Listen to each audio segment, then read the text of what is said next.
Hello and welcome back to the First Class Counselor podcast. In today's episode, we are going to explore an intriguing topic: the influence of birth order on personality traits and how it can potentially lead to relationship or marital problems. I am Jerry Akpoho, a professional counseling psychologist. You can also call me the First Class Counselor. Let's get into it. Personality, in a layman's view, is how a person thinks and behaves. Psychologists over the years have tried to identify the influencing agents of people's thoughts and behaviors, and one renowned psychologist known as Adler came up with an interesting perspective. He came up with a theory that suggests that birth order can also influence our personalities. And according to him, this can influence various aspects of our lives, including relationship and marriages. Isn't that an interesting perspective? Okay, maybe you didn't get it. Birth order simply refers to the position a person holds among their siblings in a family. Whether someone is the first child, middle child, last born, or an only child can have a significant impact on their personality development and characteristics that they bring to their relationships, including their marriage. Let's start with firstborn children. They often exhibit traits such as being responsible, organized, and achievement-oriented. Firstborns, by virtue of their position, are used to being in charge and may have a strong need for control, so they order people around them, like the way they do to their siblings. You can call them assistant parents. When their parents are not around, they are the ones in charge. They tend to be perfectionists.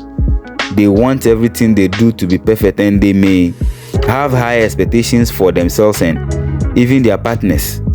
So in relationships, this can lead to the tendency to lead and control their partners like they do with their siblings, which may cause conflicts.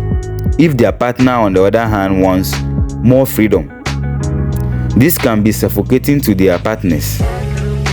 Also, they often face the challenge of having less time to themselves, as they spend much of the time dealing with family issues, as everyone is looking up to them. Sometimes they even sacrifice their resources and money, and this can be a nice platform for beautiful fight with their spouse. Let's move on to the middle children. Middle children, on the other hand, often develop characteristics such as diplomacy, flexibility, and a desire for harmony. The first child and last borns get all the attention from parents, so the middle children somehow compromise and get used to being ignored. You can call them the "it doesn't matter" people.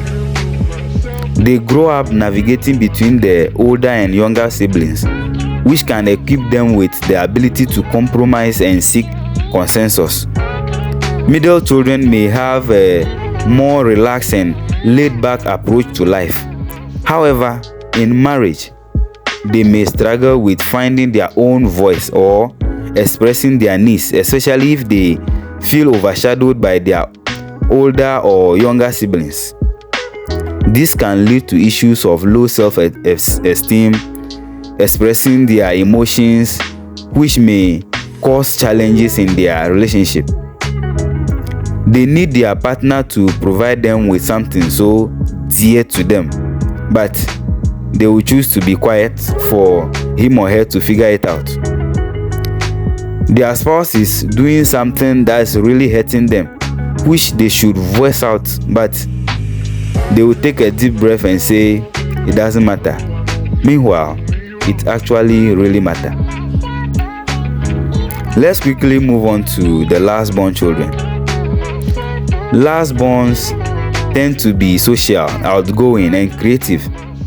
They often enjoy being the center of attention and may possess a playful and carefree nature. They are attention-seeking and clingy. Lastborns may rely on their charm and ability to connect with others to navigate relationships. However, in marriage, they may struggle with responsibilities and may rely on their partner to take charge or make decisions. I call them the do-it-for-me people. They don't like taking initiatives. This can lead to power imbalance or resentment if their partner feels overburdened with all the responsibilities or feels that he or she lacks support. Now to the last one. Only child. Only children often exhibit characteristics such as independence, self-confidence, and a preference for solitude, calm and collected. Having grown up without siblings, only children are used to having their own space and may struggle with compromise and sharing. In a marriage, they may have difficulty adjusting to the needs and demands of a partner, especially if they are used to having things done their own way. This can result in conflict over decision-making, struggle over personal space, and emotional intimacy.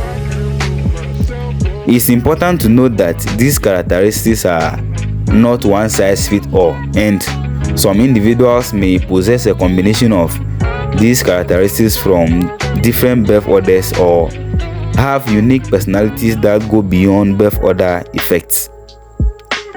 However, understanding how birth order can influence personality traits can provide a valuable insight into potential dynamics and conflict within a marriage. To address these challenges, communication and understanding are key. Both partners need to be aware of how their birth order may influence their behaviors and perspectives. Open and honest conversations about each other's needs, expectations, and communication styles can help bridge the gaps and find common ground. Couples who are often having misunderstandings suspected to emanate from birth order differences should consider seeking professional help. That brings us to the end of today's episode on the influence of birth order on personality traits and its potential impact on relationships and marriages. Thank you for joining me on this episode of the First Class Counselor podcast. If you have any questions or topics you would like me to cover in future episodes, don't hesitate to reach out to me. I am Jerry Akpoho, your First Class Counselor, and I'm out.